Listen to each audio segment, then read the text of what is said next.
Little Red Riding Hood. Once upon a time, there was a little girl who lived with her mother in a house at the edge of a forest.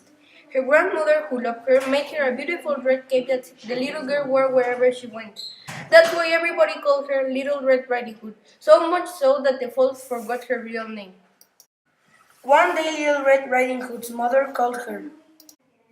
Your grandma isn't feeling well, and I want you to bring her this basket of food. Little Red Riding Hood clapped her hands. She loved going to her grandma's on the other side of the forest.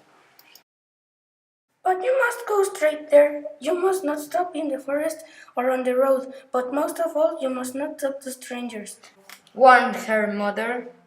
Little Red Riding Hood gave her mother her promise, and she gave her mother a kiss, and tucking the basket on her arm, off she went. It was springtime, and the forest was cold and green. Little Red Riding Hood stopped to look at the flowers they was just starting to pick out of the ground. Hello, little girl. A deep voice boomed. It was a big bad wolf. She knew he was bad because her mother and grandmother told her so many times. Now she could see his yellow eyes, sharp teeth, and bushy tail. And where are you going this fine day? The wolf asked. I am going to my grandmother's on the other side of the forest, Little Red Riding Hood said. She was also scared that she didn't remember what her mother had said about not stopping or speaking to strangers. Isn't that nice? Said the wolf. What a good girl you are. And I'm sure you're going to bring something of these beautiful flowers to here too. Yes, I guess I will, said Little Red Riding Hood. Goodbye, Mr. Wolf, she added, hoping he would go away. He hurried through the forest to her grandmother's house, while Little Red Riding Hood stopped again to pick more flowers. Grandmother lay sick in bed when she heard a soft knock at the door. She thought it was Little Red Riding Hood. Come on in, my dear, she called out. In popped the wolf. Grandmother jumped up in fright. The wolf pushed her into a big closet.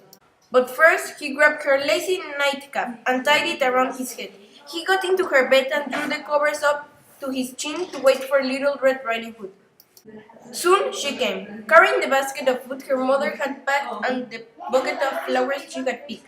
Come in, dear. Little Red Riding Hood heard a voice call out to her as she knocked. Look what I have brought you, Grandma, Little Red Riding Hood said as she unpacked all the food in the basket. And I also brought you this, she said, holding out the flowers from the forest. Bring them close so I can see them, dear, said the wolf in his native grandma voice. Little Red Riding Hood came over to the bed. She thought her grandmother looked very strange. Why, Grandma? She said. What big eyes you have? The better to see you with, my dear, said the wolf. Little Red Riding Hood looked at her grandmother. Why, Grandma? She said, staring at the furry paw on the blanket. What big hands you have? the better to hold you with, my dear, said the wolf. Why, Grandma? said Little Red Riding Hood, looking at the grinning wolf. What big teeth you have? the better to eat you with, my dear, snarled the wolf, jumping out of the bed and pulling off the lace cap. Little Red Riding Hood screamed in fright. She screamed so loud that a hunter nearby heard her and ran into the house. As quickly as the hunter ran into the house, the wolf ran out. The hunter quickly let Little Red Riding Hood's grandmother out of the closet. Then the three of them sat down to eat all the goodies Little Red Riding Hood's mother had packed. And Little Red Riding Hood promised never to stop in the forest and never to speak to strangers ever again. The end.